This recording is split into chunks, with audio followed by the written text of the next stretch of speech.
Here we have an Edco concrete vacuum. We got it hooked up to 120 volts. I'm gonna turn it on here, show you that it works.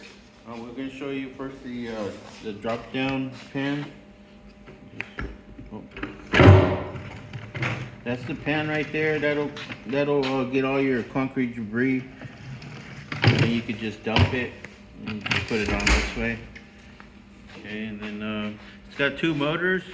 So we'll turn on one motor and show you it working.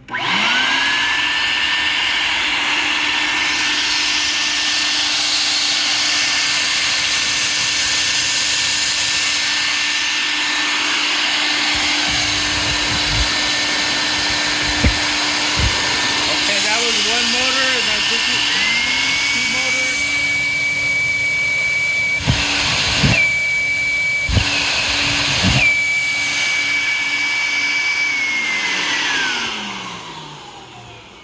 Okay, that is the Edco concrete vacuum.